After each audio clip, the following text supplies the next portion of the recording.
Jesús confía en la iglesia para continuar su obra en la tierra, pero ¿crees que Él tiene un plan de respaldo en caso de que fallemos? Aquí está Nancy DeMoss Wolgemuth. Dios no tiene un plan B para difundir su mensaje. Es la iglesia a quien se le ha dado el mensaje, el evangelio de Cristo.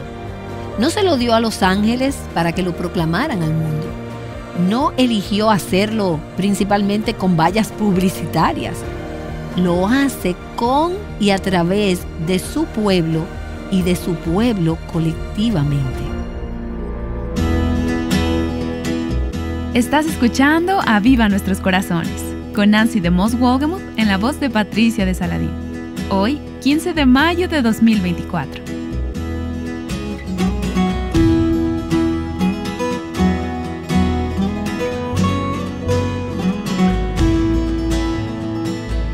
Descubre la guía de parte de Dios para construir relaciones significativas.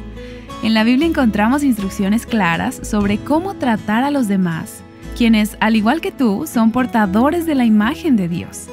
Así que pensando en esto, queremos presentarte nuestro nuevo recurso, Unos a Otros. En este devocional de 30 días aprenderás a edificar a los creyentes que están a tu alrededor con los unos a los otros que encontramos en las Escrituras. Puedes encontrar más información sobre este recurso en nuestra página web, avivanuestroscorazones.com. ¿Sabes cuál es la diferencia entre una organización y un organismo? Hoy Nancy nos ayudará a pensar sobre esto y más, como continuación de la serie titulada ¿Quién necesita la iglesia? Tengo en mi mano un manojo de palitos y todos están atados con un cordón. Este paquete de palitos tiene una especie de unidad entre ellos. Todos son del mismo tamaño y todos están unidos. Pero es solo una unidad organizativa, porque estos palitos no podemos decir que son realmente uno. Podrías sacarlos, podrías separarlos. No hay una unidad orgánica, no hay una unidad interna entre ellos. Es una unidad meramente externa. Lo que los une es solo este cordón que mantiene unidos todos estos palitos. Esto es algo que está organizado, una organización. Una organización es un grupo de personas que se organizan para un propósito particular. El diccionario lo define como una estructura, a través de la cual las personas cooperan sistemáticamente para hacer negocios. Un grupo de personas que trabajan juntas. Hay algo que las une. Trabajan para la misma compañía o van a la misma escuela o son parte del mismo club. Son una organización. Ahora, vamos a comparar la misma idea pero con una planta. Una planta que tú puedes tener ahí cerca de ti o yo puedo tener una aquí a mi izquierda. Una planta tiene un tipo de unidad totalmente diferente a este paquete de palitos. Una planta tiene muchas partes diversas. Tiene hojas, tiene flores, pero hay una unidad interna en esa planta. Todas las partes diversas de esta planta son una evidencia de su vida interior.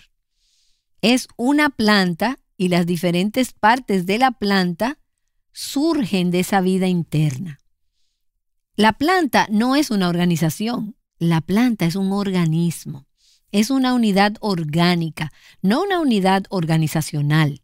El diccionario define organismo como un cuerpo vivo, ya sea vegetal o animal, que está compuesto de diferentes órganos o de diferentes partes, con funciones separadas, pero mutuamente dependientes y esenciales para la vida del individuo. Un cuerpo compuesto de órganos u otras partes que trabajan juntas para llevar a cabo las diversas actividades y los procesos de la vida. Eso es un organismo. Ahora, definimos a la iglesia con una I mayúscula como todos los creyentes de todos los tiempos en todos los lugares que forman parte del cuerpo de Cristo. Esa es la iglesia. Pero también está luego la iglesia local con I minúscula. Y vamos a hablar de eso más adelante en esta serie. Ahora, cuando piensas en la iglesia con I mayúscula, ¿qué es? ¿Es una organización o es un organismo?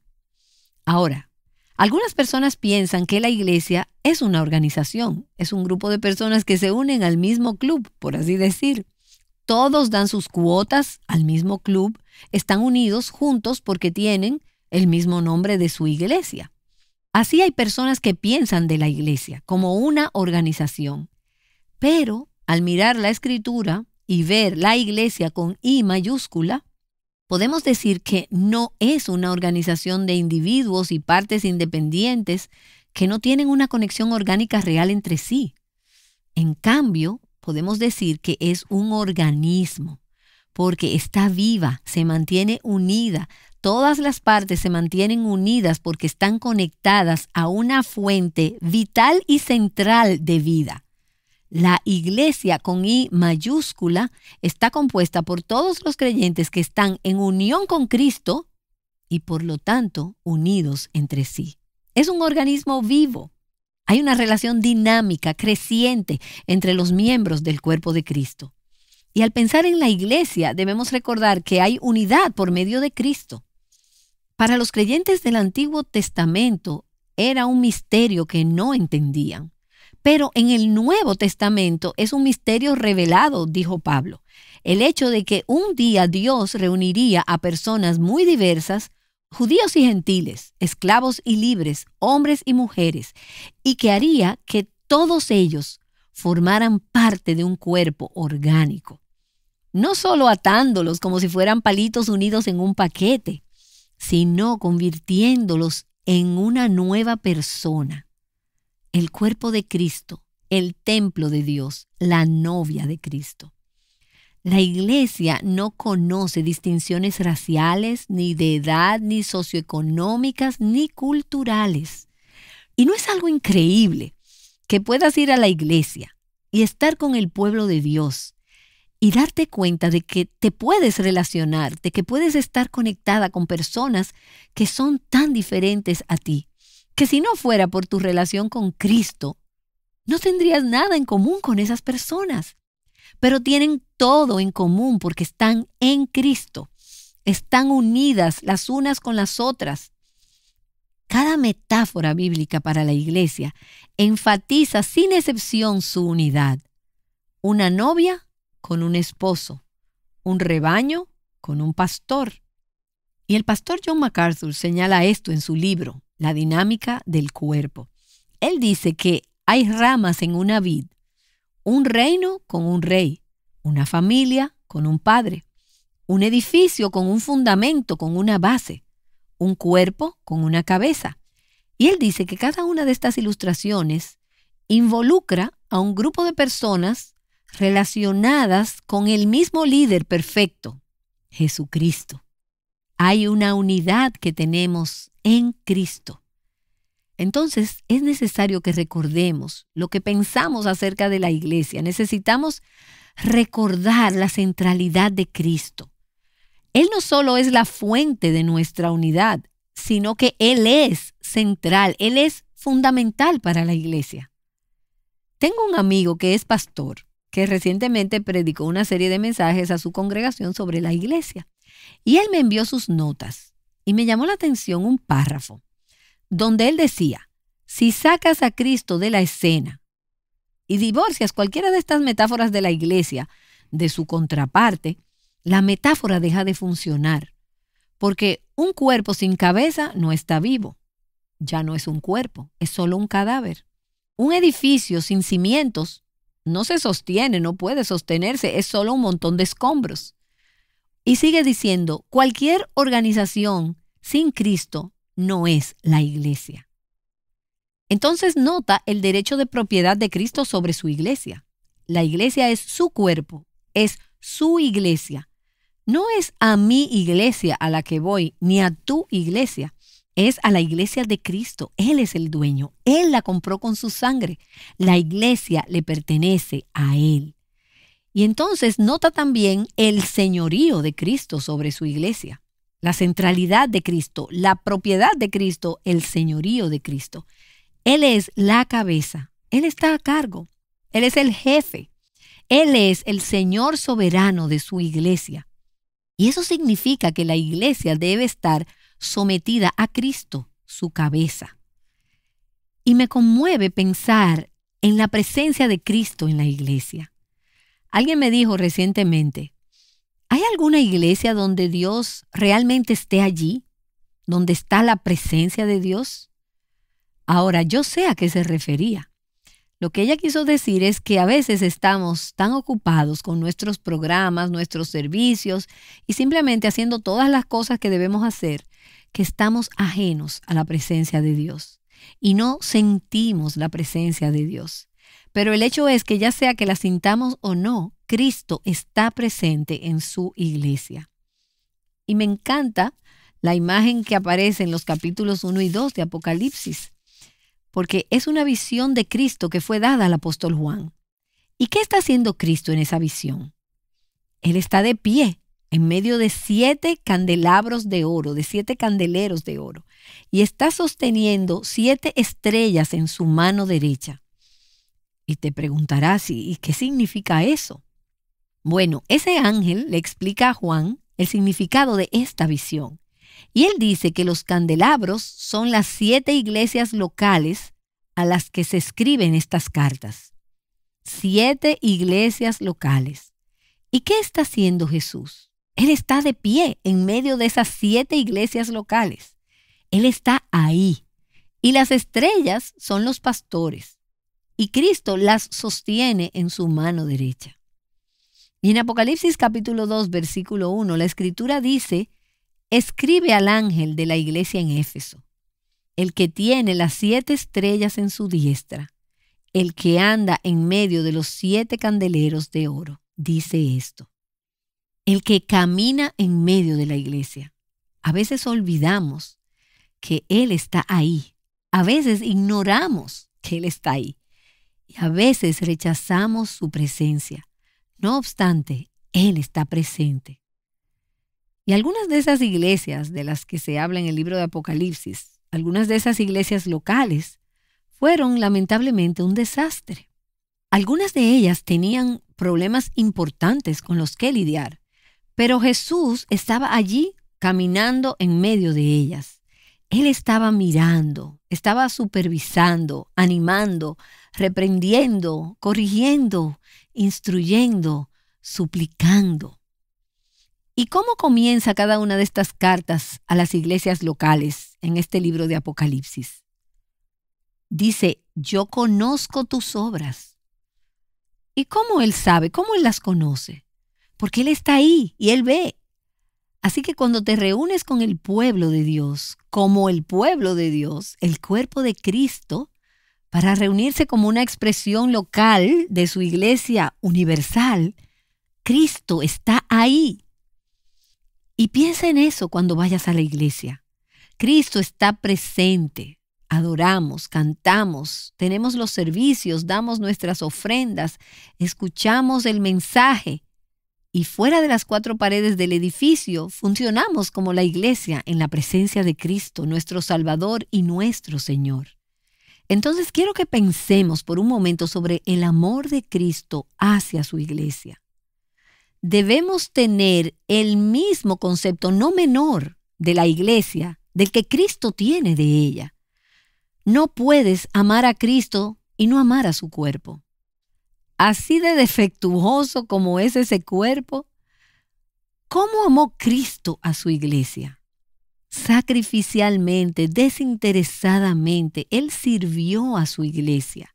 Efesios capítulo 5, versículo 25 dice que Cristo amó a la iglesia y se entregó a sí mismo por ella, a pesar del lamentable desastre que es ella.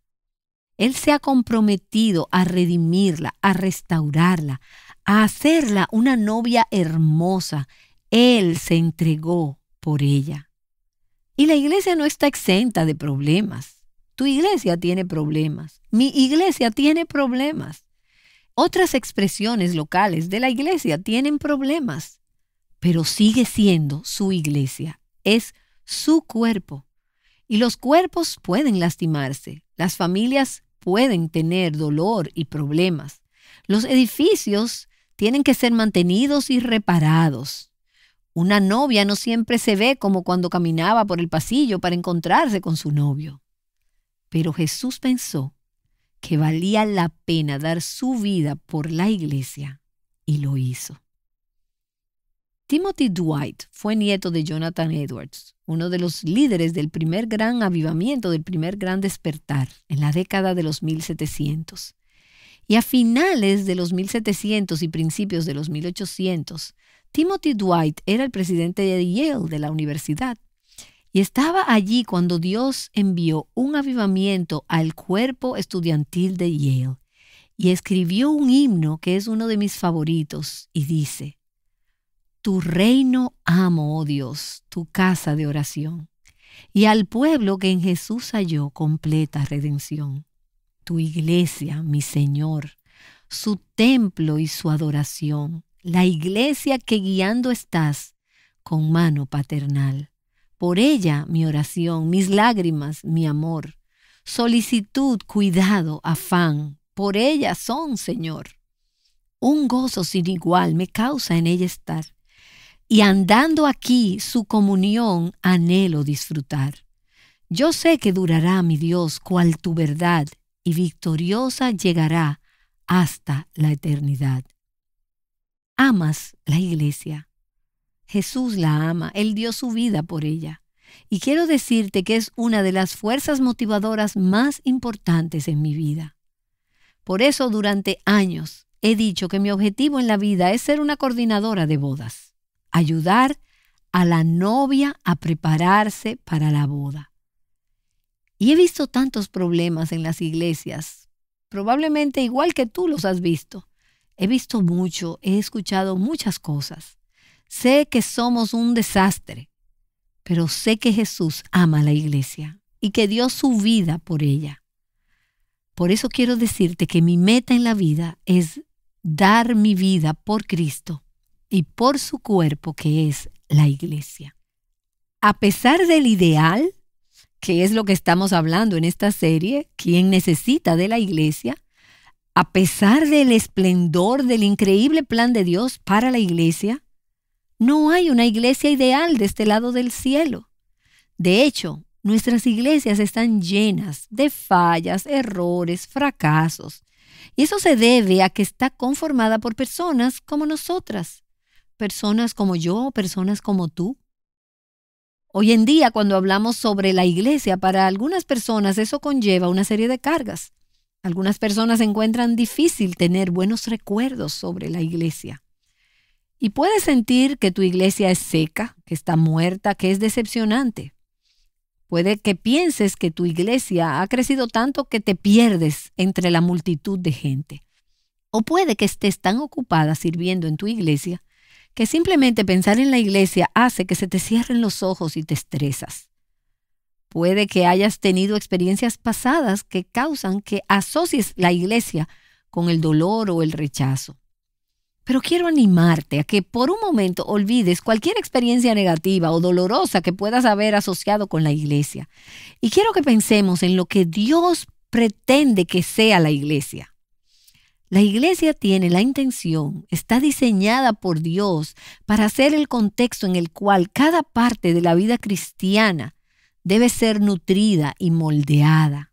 Nuestro caminar, nuestra adoración, nuestro testimonio y nuestro bienestar. Ahora, permíteme separar estas cosas y explicar la visión de lo que Dios pretendía que ocurriera en nuestras iglesias locales, dentro de la comunidad de Cristo, dentro del cuerpo de Cristo, dentro de la iglesia universal. Esto es lo que Dios quería que ocurriera.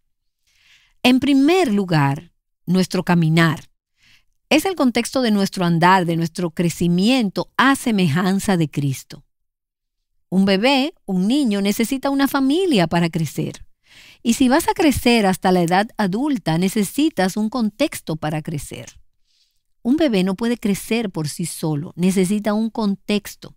Y eso es lo que la iglesia debe ser para los hijos de Dios. Es un lugar para rendir cuentas, para exhortarnos, para corregirnos, para la disciplina, cuando la necesitamos en nuestras vidas.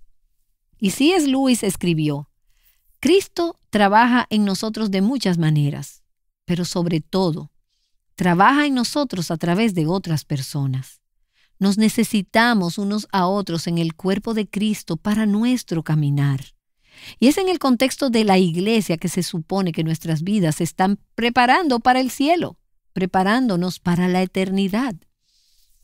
Es en el contexto de la iglesia que aprendemos a levantar los ojos por encima de lo que sucede en todo el resto de nuestro mundo y en el resto de nuestra semana, y aprendemos a mirar más allá de este mundo con sus problemas y sus luchas y sus presiones, y levantar nuestros ojos y ver a Cristo, y ver el cielo, y ver la eternidad. Ahí es donde debe centrarse nuestro enfoque, en la eternidad. Y es en el contexto de la iglesia, y no me refiero a ese único servicio al que asistes el domingo por la mañana. Quiero decir, es en el contexto de ser parte de la iglesia que tu matrimonio debe ser edificado, apoyado y protegido. Es en el contexto de la iglesia que nuestras familias deben ser criadas, donde los niños deben ser entrenados. No se necesita una aldea para criar a un niño, pero idealmente se necesita una iglesia, una comunidad de creyentes que están comprometidos con el crecimiento cristiano y con la semejanza a Cristo para llegar a ser todo lo que Dios quiere que seamos en nuestro caminar con Dios. Tenemos también, entonces, que es el contexto de nuestra adoración. La adoración no es solo un asunto individual entre Dios y yo. Es un asunto corporativo, es un asunto de la comunidad. La iglesia es el contexto para la celebración de nuestra fe, de nuestro Cristo, de nuestro Dios. Y es donde participamos de la cena del Señor. Esa es nuestra comida, nuestra cena familiar.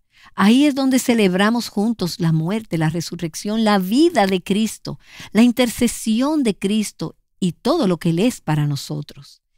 Es ahí donde cantamos. Y creo que es lamentable que muchas de nuestras canciones de alabanzas en el día de hoy digan yo, a mí, en lugar de nosotros. Ahora, hay un elemento en nuestra fe que es muy personal y muy privado. Y no hay nada de malo en estas canciones que dicen yo te adoro. Pero necesitamos canciones que digan te adoramos, te exaltamos, te amamos, Cristo. Es un nosotros, somos una familia. El propósito de nuestra adoración no es solo hacernos sentir bien, es honrar y bendecir al Señor juntos. La iglesia es el diseño y el contexto de Dios para testimonio, para testificar y para alcanzar el mundo, para nuestro testimonio al mundo. Y no solo yo testificando personalmente a alguien que necesita a Cristo, sino también nosotros testificando colectivamente, mientras el mundo nos mira y dice, miren cómo se aman, miren cómo se llevan bien, miren cómo se ayudan mutuamente, miren cómo se necesitan el uno al otro. La gente quiere pertenecer y podemos mostrar lo que realmente significa pertenecer a una familia y a un cuerpo. Y es la manera ordenada por Dios para llevar el evangelio al mundo. Dios no tiene un plan B para difundir su mensaje. Es la iglesia a quien se le ha dado el mensaje, el evangelio de Cristo. No se lo dio a los ángeles para que lo proclamaran al mundo. No eligió hacerlo principalmente con vallas publicitarias. Lo hace con y a través de su pueblo y de su pueblo colectivamente. La iglesia también es el contexto para nuestro bienestar, el nuestro y el de los demás. Cuando la iglesia está sana y funciona como debería, no deberíamos tener que depender del gobierno o de otras fuentes para satisfacer nuestras necesidades físicas, para cuidar a los ancianos, los enfermos, los pobres, las viudas, los huérfanos o los desempleados. Es responsabilidad de la iglesia cuidarse unos a otros y satisfacer las necesidades de los demás. Y mientras pensaba en esto, vinieron a mi mente dos pasajes del Nuevo Testamento. Uno, cuando una creyente individual, una mujer, estaba cumpliendo esta responsabilidad. ¿Recuerdas a Dorcas en el libro de los Hechos en el capítulo 9? Las Escrituras dicen que ella siempre era bondadosa hacia los demás, hacía obras de bien y ayudaba a los pobres. Y cuando ella se enfermó y murió y llamaron al apóstol Pedro y éste entró donde estaba ella, donde la tenían y donde estaba la gente que había venido a llorar, dice la Escritura que la habitación estaba llena de viudas que lloraban y le mostraban al apóstol Pedro los abrigos y las otras prendas que Dorcas les había hecho. Esa era la iglesia, cuidando del bienestar de las viudas. Y no son solo los creyentes individuales quienes proveen el bienestar de otros creyentes. Es la iglesia corporativamente, colectivamente. En tiempos de crisis, la iglesia a menudo ha brindado alivio. Y pienso en ese pasaje en Hechos capítulo 11, donde los creyentes en Antioquía se enteraron de que iba a haber una hambruna mundial. Y esa iglesia en Antioquía recolectó una ofrenda para enviar a sus hermanos y hermanas en Jerusalén. Mira cómo se cuidan uno al otro. La iglesia es el contexto no solo en el que se puede cuidar nuestro bienestar físico, sino también nuestras necesidades relacionales. La Escritura dice que Dios pone a los que están solos en familia. El otro día estaba hablando con una amiga que es soltera y ella me estaba expresando su preocupación a la hora de envejecer, de estar sola y de cómo ella iba a enfrentar sus necesidades financieras. Y le dije lo mismo que le he dicho a otras personas, que es otra razón importante para que cada cristiano se conecte a la vida de una iglesia local, de una familia, de un cuerpo, de una comunidad. El punto no es solo poner tu nombre en la lista de la iglesia, sino que tu vida esté conectada a la vida del pueblo de Dios. La iglesia también es el lugar donde idealmente deberíamos poder recibir consuelo cuando estamos de duelo o sufriendo. Y pienso en todas las veces en mi propia vida cuando el cuerpo de Cristo ha estado ahí presente. Y estoy hablando de la muerte de mi padre por un ataque cardíaco y de la muerte de mi hermano en un accidente automovilístico.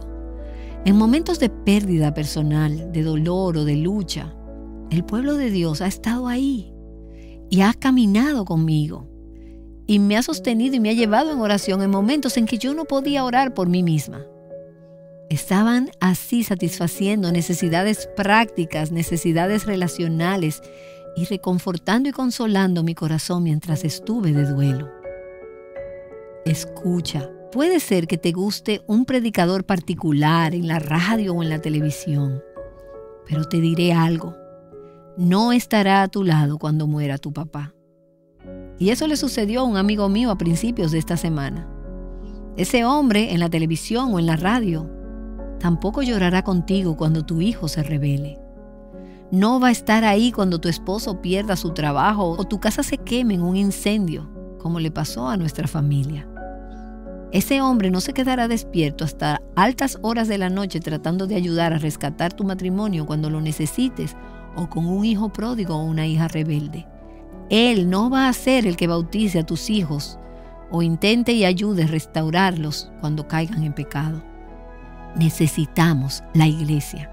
Necesitamos la comunidad de fe. Necesitamos el cuerpo local de Cristo. Nos necesitamos el uno al otro. Estaba hablando con una mujer no hace mucho que estaba en medio de una gran crisis y ella acababa de ser despedida de su trabajo y en cuestión de días supo que su hija adulta se había quitado la vida. Y ella estaba en medio de todo esto. Y esta mujer tenía una paz tan increíble en medio de su dolor. Y cuando comenzamos a hablar y ella me contaba todo lo que estaba pasando, supe, por supuesto, que era la gracia de Dios la que estaba sosteniéndola. Pero, ¿sabes quién la estuvo ayudando? Su iglesia local. Ella había llegado a esa ciudad hacía poco tiempo, 1 año más o menos. Pero las personas en su iglesia local estaban allí y le pidieron a alguien que le facilitara millas de avión para que ella pudiera viajar y estar en ese servicio fúnebre de su hija. Los hermanos de la iglesia le ofrecieron un lugar para quedarse cuando ella regresara para que no estuviera sola. Todas esas personas vinieron a estar con ella. El cuerpo de Dios operando, trabajando, funcionando. Y eso es lo que necesitamos para nuestro andar, para nuestra adoración, para nuestro testimonio y para nuestro bienestar. El objetivo de la iglesia es proveer el contexto para la vida, para el crecimiento, para el sufrimiento, para el servicio, para el compañerismo y la comunión y para todo lo que necesitamos ser y hacer entre aquí y el cielo.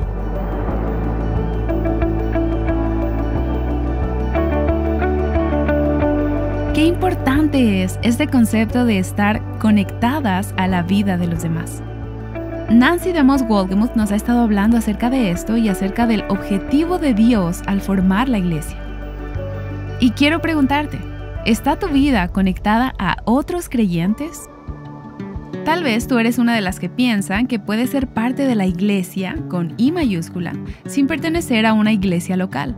Pero, ¿qué tiene que decir la Escritura acerca de esto? Descúbrelo en nuestro próximo episodio. Ahora oremos con Nancy.